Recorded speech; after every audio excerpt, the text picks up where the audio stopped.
Education के जो joint director sir हैं उनसे बात हो गई हो, जो भी 1 मिनट के अंदर जुड़ गए हैं। गोयल सर, आप उनको एंट्री दे दीजिए।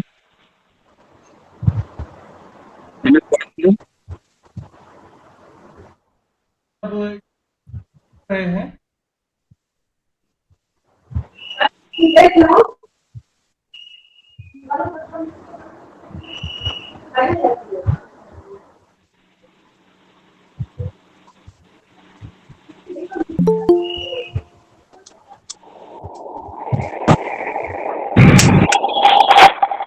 हेलो प्रतीक सर।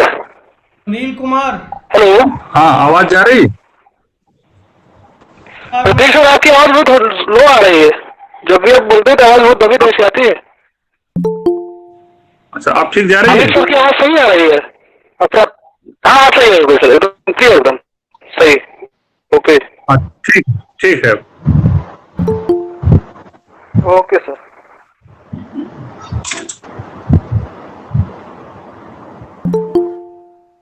हमारे ज्वाइंट डायरेक्टर और इस वेबिनार के मुख्य अतिथि डॉक्टर HP सिंह सर जुड़ने वाले होंगे। हमको लग रहा है अब तक जुड़ गए होंगे। गोयल सर, जरा देख के बताएं।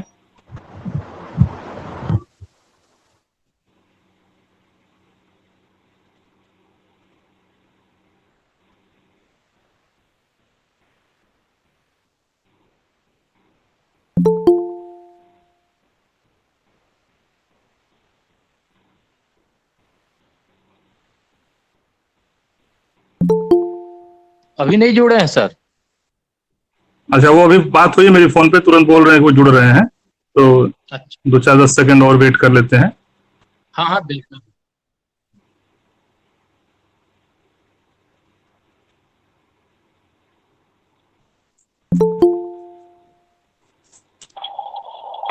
प्रतीक सर। हाँ हाँ हेलो हाँ सर, हाँ, प्रोफेसर से आप भी थोड़ा सा उसमें तब तक इंट्रोडक्शन थोड़ा सा कर लीजिए, शुरू होता रहे, अच्छा लगेगा। वेबिनार के बारे में थोड़ा शुरुआत करवा दीजिए।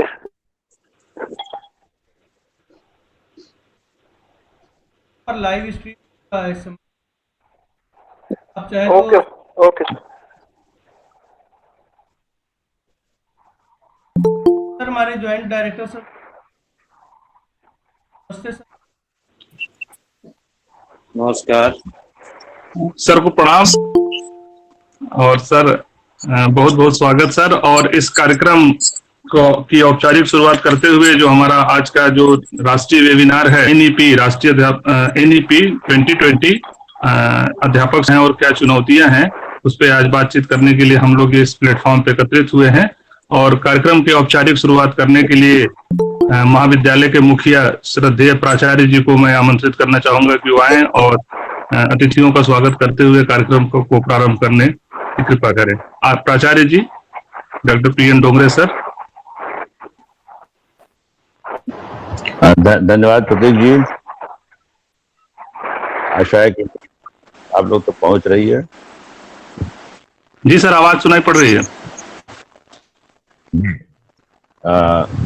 आज के इस शिक्षक पर्व पर हमारे महाविद्यालय के शिक्षक शिक्षा विभाग B.Ed विभाग द्वारा आज जो वेबिनार आयोजित किया गया है नई शिक्षा नीति के संदर्भ में, उस अवसर पर आज हमारे पूर्व प्राचार्य एवं वर्तमान में joint director doctor HP Singh का मैं आपसे स्वागत करता हूँ। आज की आपके साथ साथ आज जो ज्ञान की धारा बनाने के लिए B.Ed डिपार्टमेंट के हमारे साथियों ने जिन विद्वानों को चुनित किया है, उसमें से हैं सेंट्रल यूनिवर्सिटी ऑफ बिहार गया के प्रोफेसर राजेश टंडन, मुक्त विश्वविद्यालय प्रयागराज से MGDU प्रयागराज के प्रोफेसर KK तिवारी और TDPG कॉलेज जौनपुर के डॉक्टर अजय कुमार जी का मैं इस मंच पर हार्दिक स्वागत करता हूँ। नई शिक्षा नीति लागू होने ही वाली है। और जिस तरह से विभिन्न वेबिनार्स के द्वारा नई शिक्षा नीति के बारे में तो जानकारी फैलाई गई विगत पिछले 10-12 दिनों के अंदर, और उसकी वजह से नई शिक्षा नीति को एक बहुत ही प्रचंड शुरुआत मिलने की संभावना लगती है। कभी कभी लगता है कि विपत्ति काल में अगर कोई चीज नई शुरू की जाए तो ज्यादा अच्छे ढंग से लागू आगे हो सकती है। और ऐसा ही मुझे कुछ विश्वास लग रहा है कि नई शिक्षा नीति तो सरकार जो 2-2.5 साल से बना रही थी, उसको उन्होंने अभी उसको इम्प्लीमेंट करने के लिए सामने लाया है, और सभी शिक्षाविद इस समय अपने गंभीर विचारों के द्वारा उसको अपनाने के लिए पूरी तरह तैयार सन्नद्ध दिखाई दे रहे हैं। जितने भी वेबिनार्स मैंने अभी तक सुना है, यही लगा है कि शिक्षा नीति पर कोई भी विरोधाभास, जितने भी चीजें इस पॉइंट्स को जितने पॉइंट्स देखे गए हैं तो किसी भी विचार विचारक में ये चीज नहीं सुनने में आई, ये चीज थोड़ी कॉन्ट्रैक्टरी है विरोधाभास। तो इस तरह से मातहत वाली जब कोई पॉलिसी है तो ये बड़ी ही सच है। पहले से हमारे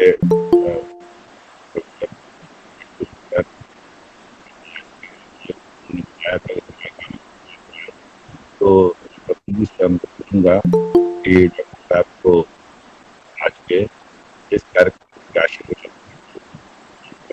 करें और अपनी वाणी से और शिक्षा कि आप जुड़े हुए व्यवसायी आप देख रहे हैं, तो आपका जो अंतर्मन है शिक्षा के बारे में जरूर बताएंगे किस तरह से इस नई शिक्षा नीति आने वाले कल अच्छा बनाने का डॉक्टर प्रतीक दूंगा कि सर का औपचारिक करते हुए हम लोगों के सामने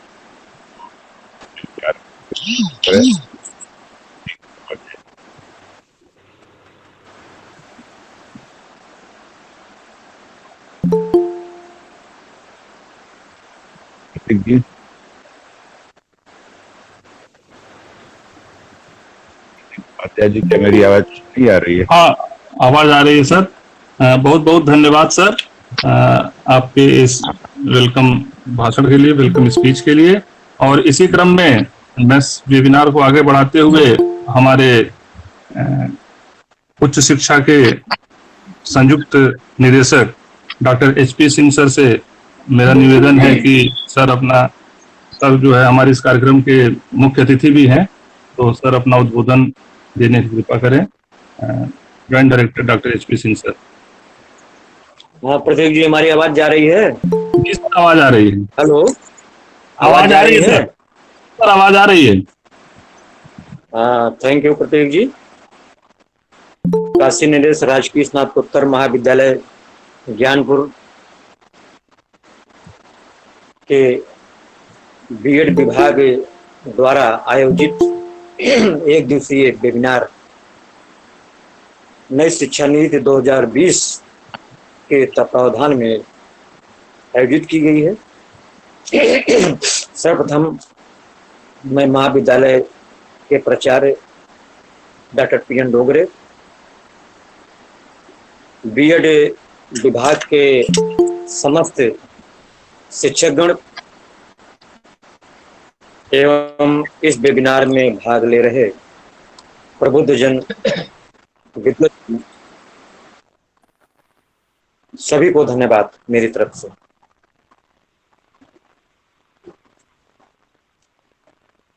नई शिक्षा नीति 2020 जब से इसे लागू करने की बात आई है, इस पर लोगों के क्या विचार हैं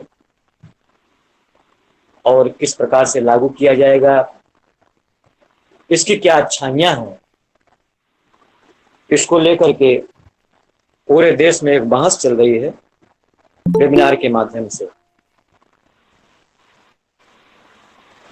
वास्तव में नई शिक्षा नीति लगभग 34 वर्षों के बाद यह नीति आई है और इसमें बहुत कुछ बदलाव देखने को मिल रहा है। यह बदलाव प्राइमरी एजुकेशन से लेकर के और हायर एजुकेशन तक इसमें बदलाव देखने को मिल रहा है। नई शिक्षा नीति समग्र शिक्षा एवं विद्यार्थियों के सर्वांगीण विकास पर जोर देने के साथ साथ मूल्यपरक, कौशल विकास एवं रोजगार परक शिक्षा प्रदान करने हेतु सक्षम है। यह शिक्षा नीति निश्चित तौर पर 21वीं शताब्दी की प्रथम शिक्षा नीति है, जो कि पूर्व इसरो के डायरेक्टर कस्तूरी रंगन की अध्यक्षता में समिति ने तैयार की। तैयार करने से पहले नई शिक्षा नीति में उस शिक्षा पर विशेष जोर दिया गया है। कोई भी देश तब तक विकास नहीं कर सकता है जब तक कि उसके यहाँ अच्छी शिक्षा न हो। आप देखें, आज से पहले हमारे तमाम प्रतिभावान छात्र छात्राएं विदेशों में शिक्षा ग्रहण करने के लिए मजबूर हुआ करते थे। उसका कारण यह था कि उन्हें उतनी अच्छी शिक्षा नहीं प्राप्त हो पाती थी जितना वह चाहते थे। लेकिन नई शिक्षा नीति में इस पलायन को रोकने की भी बात की गई है, क्योंकि जो विदेशी विश्वविद्यालय हैं उन्हें कैंपस खोलने की इजाजत इस नई शिक्षा नीति में दी गई है। साथ ही साथ नई तकनीक के आधार पर नई तकनीक इस शिक्षा में ज्यादा प्रभाव होगा। परंपरागत शिक्षा के साथ साथ नई शिक्षा नीति हर क्षेत्र में, हर दिशा में जाने के लिए बनाई गई है। और निश्चित तौर पर हम शिक्षकों की क्या भूमिका होगी नई शिक्षा नीति में, इसको लेकर के भी बात कही गई है। हमें इस शिक्षा के साथ चलना होगा। हमें अपने आप को अब नई भूमिका में, एक रोल मॉडल के रूप में हमारे जो शिक्षक हैं, नई भूमिका में उनको आना होगा। क्योंकि तकनीकी के आधार पर शिक्षा प्रदान करना होगा, इसलिए नई भूमिका में आना होगा। अर्थात अब हम जो शिक्षा दे रहे हैं वो दिखना चाहिए। अब चाक और डस्टर वाला जमाना गया। अब चाक डस्टर के स्थान पर नई तकनीक के आधार पर शिक्षा देना होगा। और इसमें सभी की भूमिका बढ़ जाएगी, जहां छात्रों की वहीं हम शिक्षक पीढ़ी को तैयार की जा सके। यह नीति नए भारत की नींव रखेगी। स्किल और डिमांड मैपिंग करके युवाओं को करियर चुनने की इसमें स्वतंत्रता होगी। अब युवा क्रिएटिव विचारों को आगे बढ़ा सकेगा। स्किल और डिमांड मैपिंग करके युवाओं को करियर चुनने की इसमें स्वतंत्रता होगी। अब युवा क्रिएटिव विचारों को आगे बढ़ा सकेगा। अब केवल पढ़ाई नहीं बल्कि वर्किंग कल्चर को भी डेवलप किया जाएगा। और ऐसे में हमारी भूमिका, हम शिक्षकों की भूमिका कुछ ज्यादा ही होगा, क्योंकि नवाचार की बात की गई है नई शिक्षा नीति में, शोध की बात की गई है, शोध को बढ़ावा देना, नवाचार को बढ़ावा देना, कौशल विकास को बढ़ावा देना। और चूंकि आप लोग शिक्षा संकाय से हैं, इसमें कि अभी तक जो बीएड के अंतर्गत जो कोर्सेज हम पढ़ते थे, अब उसमें भी काफी बदलाव देखने को मिलेगा। और उसके आधार पर हमें आपको तैयार भी होना पड़ेगा। तो चैलेंज बहुत है हमारे सामने नई शिक्षा नीति को लेकर के, लेकिन उस चैलेंज को हम अच्छी तरह से उससे निपटेंगे और इस नई शिक्षा नीति को लेकर के हम आगे बढ़ेंगे। मैं पुनः महाविद्यालय परिवार को, विशेषकर शिक्षा संकाय के सभी शिक्षक गणों को मैं धन्यवाद देना चाहूंगा कि आपने इस वेबिनार के माध्यम से हमें अपने महाविद्यालय से फिर एक बार जोड़ने का प्रयास किया। हमें फिर पुराना दिन याद आ गया जब महाविद्यालय में मैं था। तो बातचीत से लग रहा है कि जैसे मैं कॉलेज में ही वहाँ पे सेमिनार हो रहा है, वहाँ पे आप लोगों के सम्मुख में बोल रहा हूँ, तो बड़ी अच्छी बात है। और इसी के साथ मैं अपनी वाणी को विराम देता हूँ। धन्यवाद। जय हिंद, जय भारत।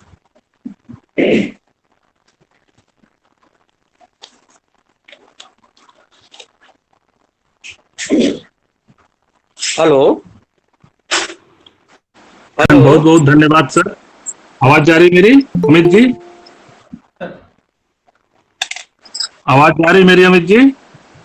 अरे सर आवाज आ रही। बहुत बहुत धन्यवाद सर। और आपके इस सारगर्भित और वस्तुनिष्ठ जो आपने प्रकाश डाला है राष्ट्रीय शिक्षा नीति 2020 पे, और हमें पूरा उम्मीद है कि जितने भी हमारे श्रोता इस वेबिनार से इस प्लेटफॉर्म पे जुड़े हुए हैं वो निश्चित रूप से आपके इस उद्बोधन से लाभान्वित हुए होंगे।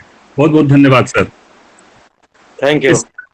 इस कार्यक्रम को आगे बढ़ाते हुए अब मैं हमारे विभाग के assistant professor mister Sanjay Kumar ji को आमंत्रित करना चाहूंगा कि वो आए और इस वेबिनार की थीम को प्रस्तुत करने की कृपा करें।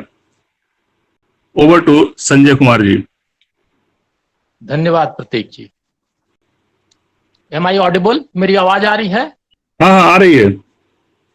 सर्वप्रथम मैं सभी को शिक्षक दिवस की हार्दिक शुभकामनाएं देता हूं। और इस कार्यक्रम के मुख्य अतिथि हमारे पूर्व प्राचार्य व वर्तमान उच्च शिक्षा संयुक्त निदेशक उच्च शिक्षा डॉक्टर हिरेंद्र प्रताप सिंह सर का स्वागत करते हैं। काशी नरेश राजकीय स्नातकोत्तर महाविद्यालय के सम्मानित प्राचार्य डॉक्टर PN डोंगरे सर को सम्मानित व उनको आभार प्रकट करते हैं कि शासन की मंशा के अनुरूप इस वेबिनार के आयोजन का दायित्व बीएड विभाग को सौंपे। अपने सभी लब्ध प्रतिष्ठित वक्ताओं का मैं स्वागत करता हूं। सभी पार्टिसिपेंट, सभी प्रतिभागियों का स्वागत करता हूं। आज का जो हमारे वेबिनार का थीम है, टॉपिक है राष्ट्रीय शिक्षा नीति 2020 अध्यापक शिक्षा की चुनौतियां। ये 2020 की में अध्यापक शिक्षा की जो चुनौतियां हैं, संभावनाएं हैं, आखिर इसी विषय को हमने क्यों लिया, इसको जस्टिफाई मैं बात करूंगा। पहले जानते हैं कि ये जो राष्ट्रीय शिक्षा नीति इतने दशकों के बाद आई है, इसका उद्देश्य क्या है, किस उद्देश्य को लेकर कि यह राष्ट्रीय शिक्षा नीति आई। अभी हिरेंद्र सर कह रहे थे कि यह 34 वर्ष के बाद, लगभग 3.5 दशक के बाद यह शिक्षा नीति आई है। अगर हम ऐतिहासिक दृष्टिकोण से देखें, भारत के शिक्षा पद्धति के विकास के दृष्टिकोण से देखें, तो सबसे पहला शिक्षा नीति भारत में आया था 1835 में लॉर्ड मैकाले द्वारा, अर्थात 185 वर्ष पूर्व पहली शिक्षा नीति आई। और 2020 का जो शिक्षा नीति है, इसके पूर्व की जितनी भी शिक्षा नीतियां थी, उन सब में कहीं ना कहीं हम मैकाले की शिक्षा नीतियों को ही प्रत्यक्ष या परोक्ष रूप से उनके उद्देश्यों को हम पूर्ति करते रहे।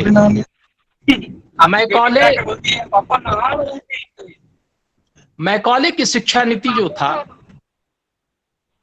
मैकाले की शिक्षा नीति में सिर्फ 2 बात थी।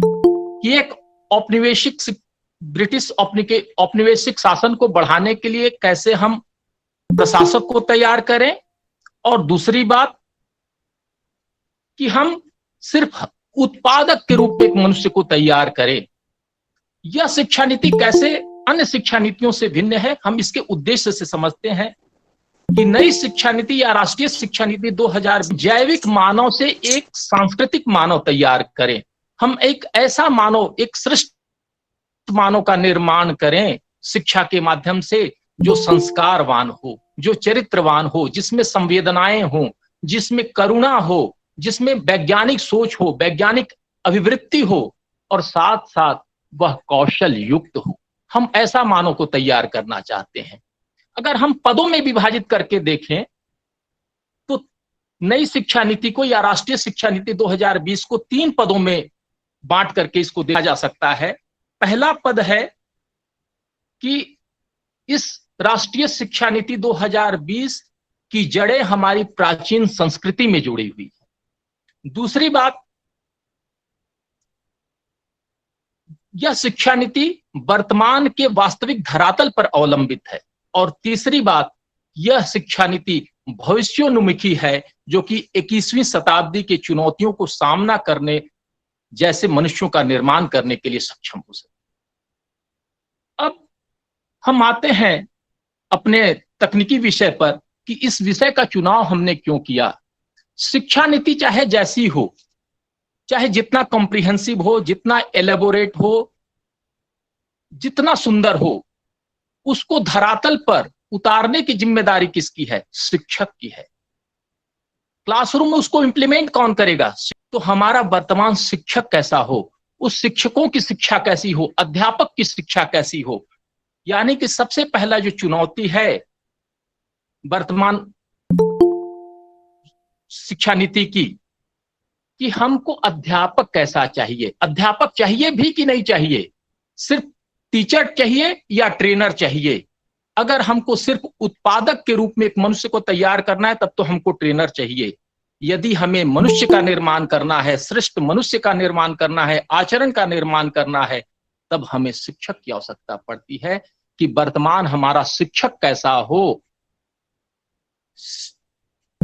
शिक्षक का स्वरूप कैसा हो, वर्तमान चुनौतियों को सामना करने युक्त हमारे शिक्षक है भी अथवा नहीं है, हमारे शिक्षक में इतनी एबिलिटी है कि नहीं है कि वर्तमान चुनौतियों को सामना कर पाए, हम उनका प्रशिक्षण किस प्रकार से दे रहे हैं। दूसरी बात कि हमारा पाठ्यक्रम कैसा हो, क्यूरिकुलम कैसा हो।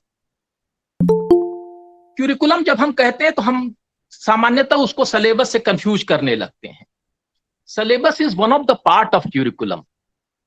क्यूरिकुलम का एक हिस्सा है सिलेबस। क्यूरिकुलम वह होता है जिस पर दौड़ लगा करके हम जीवन के लक्ष्यों को प्राप्त करते हैं। क्या हमारा क्यूरिकुलम ऐसा है कि जो 19वीं शताब्दी के 21वीं शताब्दी के चुनौतियों को सामना करने युक्त हमें बना रहा है? क्या हमारे पाठ्यक्रम में की जड़ें हमारी संस्कृति में जुड़ी हैं, जिससे हम संस्कारवान मनुष्य का निर्माण कर रहे हैं? क्योंकि हम कहते हैं कि विद्या ददाति विनयम, कि विद्या से विनम्रता प्राप्त होती है। और समाज में अगर हिंसा बढ़ रहा है, भ्रष्टाचार बढ़ रहा है, बहुत तरीके के घृणित आचरण हो रहे हैं, तो या तो 2 बातें हैं, या तो गलत है या तो हमारी शिक्षा पद्धति में कोई दोष है। कोई ना कोई एक बात तो 2 बात में से जरूर है। कि हमारा पाठ्यक्रम कैसा हो, पाठ्यक्रम की जड़ें कहां पर हो, पाठ्यक्रम की जड़ें हमारे संस्कृति में, हमारे संस्कार में है अथवा नहीं, इस चुनौती को देखना होगा। और यह क्यूरिकुलम क्या हमारी वर्तमान आवश्यकताओं को पूर्ति करने में सक्षम है अथवा नहीं है, इसे भी हम देखेंगे। हम अपने आने वाले वक्ताओं से अपेक्षा करेंगे कि इस पर प्रकाश डालेंगे। क्योंकि हमने कहा कि शुरुआत किए थे 1885 में मैकॉले के शिक्षा नीति से, और आज भी हमारा माइंडसेट वही है। हम 19वीं शताब्दी का माइंडसेट लिए हैं और टीचिंग प्रोसेस हमारा 20वीं सेंचुरी का है, और हम चाह रहे हैं कि 21वीं शताब्दी की चुनौतियों का उससे हम पूर्ति करें। यह संभव है कि नहीं संभव है, यह कैसे संभव है, मैं चाहूंगा कि इस पर भी प्रकाश हमारे विद्वान प्रवक्ता डालेंगे। तीसरी बात हम आते हैं कि मेथोडोलॉजी ऑफ टीचिंग कैसा हो। प्राचीन काल में, वैदिक काल में शिक्षण पद्धति कैसी थी? श्रवण मनन निधिध्यासन, यानी कि शिक्षक रिसाइट करते थे, बच्चे सुनते थे, उसको आत्मसात करते थे। और बड़ी एक विशेषता थी इस शिक्षण पद्धति की कि इतने भी आक्रांता आए, इतने भी हमारे जो है प्राचीन संस्कृति को नष्ट किए, लेकिन हमारे वैदिक ज्ञान को नष्ट नहीं कर पाए। क्यों? क्योंकि एक जनरेशन से दूसरे जनरेशन तक रेसिटेशन के माध्यम से, श्रवण के माध्यम से, मनन के माध्यम से छात्र खुद ही उसको आत्मसात कर लिए थे और एक पीढ़ी से दूसरी पीढ़ी तक वह ट्रांसफर होते चला गया, उसका हस्तांतरण होता चला गया। तीसरी बात में आता हूं मेथोडोलॉजी में कि अभी जैसे हिरेंद्र सर ने कहा कि चॉक एंड टॉक का जमाना चला गया, उसके बाद हम चॉक एंड टॉक पर आए, लेकिन अब वर्तमान जो चुनौतियां हैं 21वीं शताब्दी का, अभी हम इसी से देख लें कि इस कोरोना काल में हम घर पे बैठे हुए हैं और घर में बैठ करके भी इस वेबिनार को चला रहे हैं। इसका मतलब कि अब पैराडाइम में शिफ्ट हो रहा है, टीचिंग मेथोडोलॉजी के पैराडाइम में एक कंप्लीट शिफ्ट आ रहा है, एक हमारे चिंतन फलक में बदलाव आ रहा है। कोरोना काल में ही हम देख लीजिए कि पूरा लॉकडाउन था, लेकिन लॉकडाउन के पीरियड में भी सिर्फ हम लॉक थे, शिक्षक कभी डाउन नहीं हुआ। वह वेबिनार के माध्यम से, ई कंटेंट तैयार करने के माध्यम से, ऑनलाइन टीचिंग के माध्यम से लगातार समाज को प्रेरित करता रहा, लगातार अपने छात्रों से जुड़ा रहा। लेकिन इसके लिए आवश्यक है कि हम चॉक एंड टॉक से इस साइबरनेटेड एरा के लिए, इस डिजिटल एरा के लिए भी तैयार हों और आने वाले शिक्षकों को भी हम वैसे ही तैयार करें। दूसरी बात कि अब और भी शिक्षण विधियां आ गई, जैसे कि हम कहते हैं कि ब्रेन स्टॉर्मिंग आ गया, कॉन्सेप्ट मैपिंग आ गया, कंस्ट्रक्टिविज्म आ गया। कि यानी कि पहले हम जाते थे एक अच्छा सा लेक्चर, जैसे मैं बॉटनी का विद्यार्थी रहा हूं, मैं गया और क्लासरूम में पढ़ाना शुरू कर दिया मालवेसी फैमिली। मुझे बहुत अच्छा लग रहा कि मैंने बताया कि ये मोन एडल्फस कंडीशन पाया जाता है, एपिपेटलस कंडीशन पाया जाता है, लेकिन बच्चों का पूर्व ज्ञान का क्या हम पता लगा पाए कि बच्चा पेटल्स जानता है कि नहीं जानता है, बच्चा एंड्रोसियम जानता है कि नहीं जानता है। बच्चों के पूर्व ज्ञान को पता लगाए बिना अगर हम चाहे जितने अच्छे तरीके से उनको शिक्षा दें, जितना हम डिजिटल चीजों का, डिवाइस का यूज कर लें, वह शिक्षा उनके व्यवहार में परिवर्तन नहीं ला सकता। क्योंकि शिक्षा का उद्देश्य ही है छात्रों में वांछित व्यवहार में परिवर्तन लाना। Modification of behaviour is education. तो हमारी शिक्षण विधियां कैसी हों, प्रविधियां कैसी हों, और कैसे हम ब्रेन स्टॉर्मिंग को, कंस्ट्रक्टिविज्म को, कॉन्सेप्ट मैपिंग जैसे नए शब्दों को, नए उपागम को हम कैसे क्रियान्वित करें, यह भी एक चुनौती है जिस पर भी हम चाहेंगे कि हमारे जितने भी विद्वान वक्ता हैं इस पर प्रकाश डालेंगे। फिर हम देखें कि हमारा सिलेबस कैसा होना चाहिए। जैसे ही सिलेबस आता है हम पहले ही फ्रेम करना शुरू करते हैं कि कितने दिनों में यह सिलेबस पूरा होगा, टाइम क्या लगेगा, इसके लिए लर्निंग मटेरियल कैसा होगा।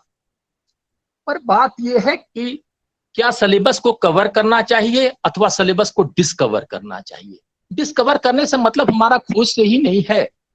डिस्कवर करने से मतलब है कि हम क्या पढ़ाते हैं, कितना पढ़ाते हैं, यह बहुत मैटर नहीं करता है। मैटर सिर्फ ये करता है कि हमारे शिक्षण के बाद छात्र कितना क्रियाशील हुए, हमारे शिक्षण के बाद छात्र कितना चिंतनशील हुए, हमारे शिक्षण के बाद छात्र कितना विवेकशील हुए। अगर विवेकशील बना पाते हैं, चिंतनशील बना पाते हैं, क्रियाशील बना पाते हैं, तब हमने अपने सिलेबस के लिए कुछ काम किया। अन्यथा सिर्फ सिलेबस को हम कवर करते रहेंगे, कभी सिलेबस को डिस्कवर नहीं करते रहेंगे। उसके बाद आता है कि स्कूल कैसा हो। हम प्राचीन समय से कहते आ रहे हैं कि सा विद्या या विमुक्ते, विद्या वो है जिससे मोक्ष की प्राप्ति हो। उसके बाद गीजू भाई आते हैं। गीजू भाई कहते हैं कि बालक देवो भव, बालक को ही देवता मान लेते हैं, यानी एजुकेशन की शुरुआत अब हो चुकी। उसके बाद हम कहना शुरू कर दे कि नहीं, स्कूल और शिक्षण एक खेती की तरह है। हम खेती करती भी एक अच्छा है, क्योंकि उसमें जेठ की दोपहरी में शिक्षक को जाना होता है, जैसे किसान जाता अपने खेत में अनाज उगाने के लिए, पूस की रात में उसको जाना पड़ता है, जेठ की दोपहरी में जाना पड़ता है, और जब किसान अपने फसल को लहलहाता देखता है तो आनंदित होता है, फसल को मुरझाते देखता है तो वह दुखित हो जाता है। ठीक उसी तरीके से शिक्षक भी किसान है, वो अपने छात्र रूपी फसल को लहलहाता देखकर प्रसन्नता उसको होती है। परंतु वर्तमान स्वरूप कैसा हो गया है? अब वर्तमान स्वरूप में हम प्रकाश डालें, प्रोफेसर कृष्ण कुमार को मैं कोट करता हूं, दिल्ली यूनिवर्सिटी के, वो कहते कि नहीं, अब शिक्षा एक उद्योग हो गया है, स्कूल एक उद्योग हो गया है, शिक्षा एक दुकान हो गया है, और इस दुकान में बायर्स कौन है? छात्र बायर्स हैं। खरीदार कौन है? छात्र हो गए हैं। खरीदते क्या है? मार्कशीट और डिग्री खरीद रहे हैं। और टीचर क्या है? तो टीचर एक सेल्समैन बन गया है। यह एक चुनौती है। इस चुनौती से हम कैसे, इस चुनौती का सामना मुझे करना है, इस पर भी मैं चाहूंगा कि हमारे विद्वान प्रवक्ता इस पर जो अपना ध्यान आकर्षण करेंगे, क्योंकि अगर ऐसा ही रहा तो हमारी शिक्षा नीतियां कुछ ही दिन के बाद विप्रो, सत्यम और इन्फोसिस जैसी कंपनियां बनाएंगे, कोई शिक्षाविद नहीं बनाएगा। क्लासरूम का माहौल कैसा हो? क्लासरूम में सिर्फ हम कोर्स कंप्लीट करें या छात्रों में कैपेबिलिटीज भी डेवलप करें? जो इस पूरे 20 का थीम है कि हमको आत्मनिर्भर भारत बनाना है, हमको कौशल युक्त भारत बनाना है, कैसे होगा? कोर्स को कंप्लीट करने से या कैपेबिलिटीज डेवलप करने से? इस पर भी चाहूंगा कि, क्योंकि कोठारी कमीशन ने स्पष्ट कहा था, शालाओं में होता है, पाठशालाओं में होता है, कक्षाओं में होता है। तो क्लासरूम का स्वरूप कैसा हो, सिलेबस कैसा हो, शिक्षक कैसे हो, शिक्षार्थी कैसे हो, क्यूरिकुलम कैसा हो, इन सब चीजों पर अपना विचार प्रकट करें हमारे आदरणीय वक्तागण। इसी के साथ मैं अपनी बात को विराम देता हूं। Now it is over to you Prateek sir.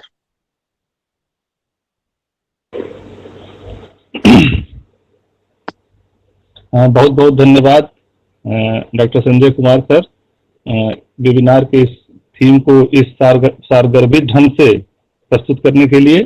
और समय को और किल न करते हुए हम आगे बढ़ते हैं। हम जानते हैं कि आज का दिन हमारे लिए बहुत ही महत्वपूर्ण है।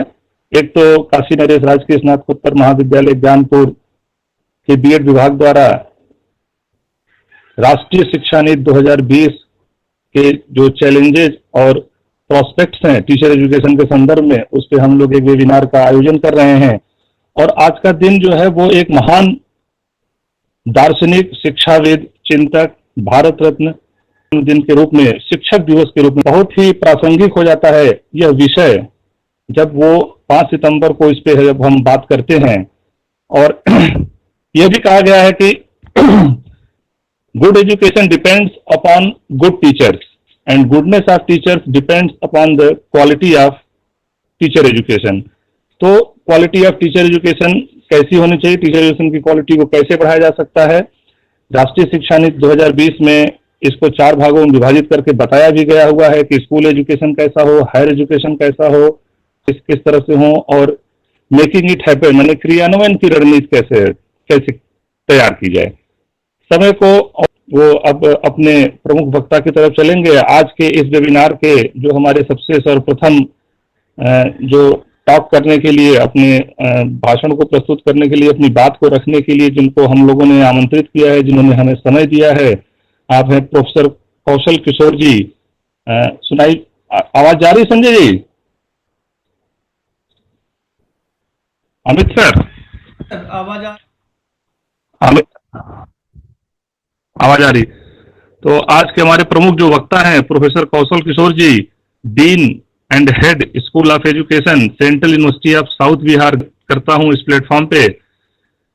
आप सर विश्वविद्यालय के अनेक शैक्षिक और प्रशासनिक दायित्वों का निर्वहन कर रहे हैं central university of south Bihar में। आप 15 वर्ष से जो है इस अध्यापक शिक्षण कार्यक्रम में शामिल हुए हैं और टीचिंग का कार्य कर रहे हैं।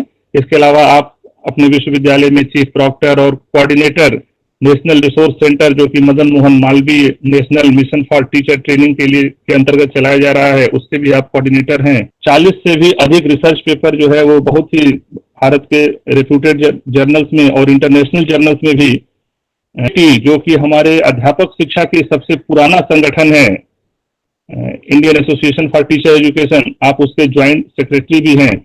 तो इन्हीं शब्दों के साथ सर का इस प्लेटफॉर्म पे बहुत बहुत स्वागत है। और मैं सर और अपने उद्बोधन से हम सभी प्रतिभागियों को, अध्यापक शिक्षकों को और विद्यार्थियों को अभिसंचित करने की कृपा करें। आदरणीय Shri professor Kaushal Kishore ji. Thank you Prateek ji. मेरी आवाज आ रही है? जी सर, आपकी आवाज आ रही है। नेटवर्क थोड़ा सा फ्लक्चुएट कर रहा है तो मैं इमीडिएट बता देंगे। जी जी सर। मैं दूसरे नेटवर्क इस कार्यक्रम में